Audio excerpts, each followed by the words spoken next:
They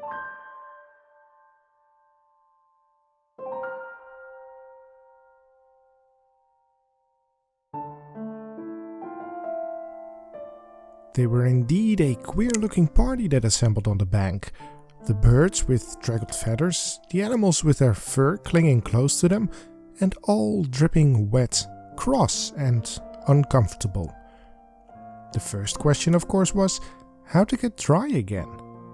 They had a consultation about this, and after a few minutes it seemed quite natural to Alice to find herself talking familiarly with them as if she had known them all her life.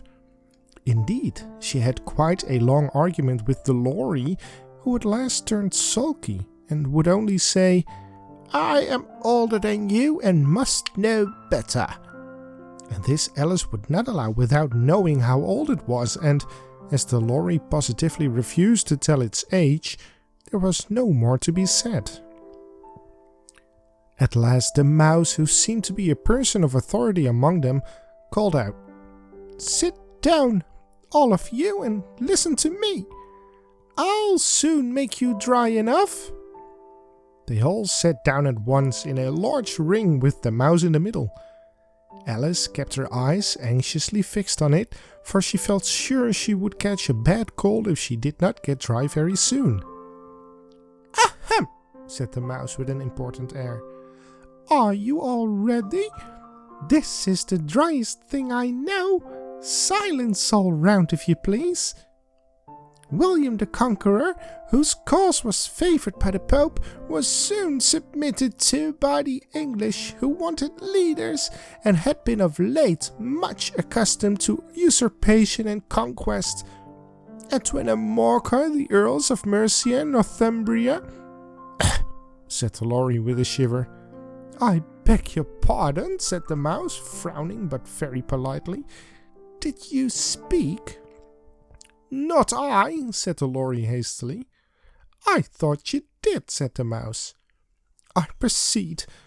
Edwin and Morcar, the Earls of Mercia and Northumbria, declared for him, and even Stigand, the patriotic Archbishop of Canterbury, found it advisable—" "Found what?" said the duck. "Found it," the mouse replied rather crossly. "Of course you know what it means." "I know what it means well enough when I find a thing," said the duck. "It's generally a frog or a worm. The question is, what did the Archbishop find?" The mouse did not notice this question, but hurriedly went on. "Found it advisable to go with Edgar Atheling to meet William and offer him the crown. William's conduct at first was moderate, but the insolence of his Normans—" "How are you getting on now, my dear?" it continued, turning to Alice as it spoke. "As wet as ever," said Alice in a melancholy tone. "It doesn't seem to dry me at all." "In that case," said the dodo solemnly, rising to its feet, "I move that the meeting adjourn for the immediate adoption of more energetic remedies." "Speak English," said the eaglet. "I don't know the meaning of half those long words, and, what's more, I don't believe you do either." And the eaglet bent down its head to hide a smile. Some of the other birds tittered audibly. "What was I going to say?" said the dodo in an offended tone. "Was that the best thing to get us dry could be a CAUCUS-RACE." "What is a CAUCUS-RACE?" said Alice, not that she wanted much to know, but the dodo has paused as if it thought that somebody ought to speak, and no one else seemed inclined to say anything. "Why," said the dodo, "the best way to explain it is to do it. And as you might like to try the thing yourself some winter day, I will tell you how the dodo managed it. First it marked out a racecourse in a sort of circle. The exact shape doesn't matter, it said, and then all the party were placed along the course here and there. There was no 1, 2, 3 and away, but they began running when they liked and left off when they liked. So that it was not easy to know when the race was over. However, when they had been running half an hour or so and were quite dry again, the dodo suddenly called out, "The race is over!" And they all crowded round it, panting and asking, "But who has won?"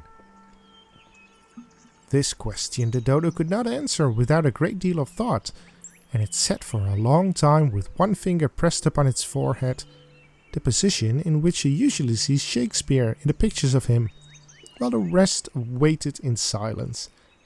At last the dodo said, "Everybody has won, and all must have prizes." "But who is to give the prizes?" quite a chorus of voices asked. "Why, she, of course," said the dodo, pointing to Alice with one finger, and the whole party at once crowded round her, calling out in a confused way, "Prizes! Prizes!" Alice had no idea what to do, and in despair she put her hand in her pocket and pulled out a box of comfits. Luckily the salt water had not gotten into it, and handed them round as prizes. There was exactly one apiece all around. "But she must have a prize herself, you know," said the mouse. "Of course," the dodo replied very gravely. "What else have you got in your pocket?" he went on, turning to Alice. "Only a thimble," said Alice sadly. "Hand it over here," said the dodo. Then they all crowded round her once more, while the dodo solemnly presented the thimble, saying, "We beg your acceptance of this elegant thimble," and when it had finished this short speech, they all cheered. Alice thought the whole thing very absurd, but they all looked so grave that she did not dare to laugh, and as she could not think of anything to say, she simply bowed and took the thimble, looking as solemn as she could. The next thing was to eat the comfits. This caused some noise and confusion, as the large birds complained that they could not taste theirs, and the small ones choked and had to be patted on the back. However, it was over at last, and they sat down again in a ring and begged the mouse to tell them something more. "You promised to tell me your story, you know," said Alice. "And why does you hate C and D?" she added in a whisper, half afraid that it would be offended again. "Mine is a long and sad tale," said the mouse, turning to Alice and sighing. "It is a long tale, certainly," said Alice, looking down with wonder at the mouse's tail. "But why do you call it sad?" And she kept on puzzling about it while the mouse was speaking, so that her idea of the tale was something like this. "Fury said to a mouse that he had met in the house, 'Let us both go to law. I will prosecute you. Come, I'll take no denial. We must have a trial. For really this morning I've nothing to do,' said the mouse to the cur. 'Such a trial, dear sir, with no jury or judge would be wasting our breath.' 'I'll be judge, I'll be jury,' said cunning old Fury. 'I'll try the whole cause and condemn you to death.' 'You're not attending,' said the mouse to Alice severely. 'What are you thinking of?' 'I beg your pardon,' said Alice very humbly. 'You had got to the fifth bend, I think.' 'I had not,' cried the mouse sharply and very angrily. 'A knot,' said Alice, always ready to make herself useful and looking anxiously about her. 'Oh, do let me help to undo it.' 'I shall do nothing of the sort,' said the mouse, getting up and walking away. 'You insult me by talking such nonsense.' 'I didn't mean it,' pleaded poor Alice, 'but you're so easily offended, you know.' The mouse only growled in reply. 'Please come back and finish your story,' Alice called after it, and the others all joined in chorus. 'Yes, please do.' But the mouse only shook its head impatiently and walked a little quicker. 'What a pity it wouldn't stay,' sighed the lorry as soon as it was quite out of sight, and an old crab took the opportunity of saying to her daughter, 'Ah, my dear, let this be a lesson to you never to lose your temper.' 'Hold your tongue, ma,' said the young crab, a little snappishly. 'You're enough to try the patience of an oyster.' 'I wish I had our Dinah here. I know I do,' said Alice aloud, addressing nobody in particular. 'She'd soon fetch it back.' "And who is Dinah, if I might venture to ask the question?" said the Lorry. Alice replied eagerly, for she was always ready to talk about her pet.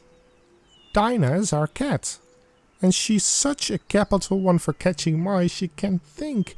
And oh, I wish you could see her after the birds. Why, she'll eat a little bird as soon as look at it." This speech caused a remarkable sensation among the party. Some of the birds hurried off at once. One old magpie began wrapping itself up very carefully, remarking, "I really must be getting home. The night air doesn't suit my throat." And a canary called out in a trembling voice to its children, "Come away, my dears. It's high time you were all in bed." On various pretexts, they all moved off, and Alice was soon left alone. "I wish I hadn't mentioned Dinah," she said to herself in a melancholy tone. "Nobody seems to like her down here, and I'm sure she's the best cat in the world. Oh, my dear Dinah, I wonder if I shall ever see you any more." And here poor Alice began to cry again, for she felt very lonely and low-spirited.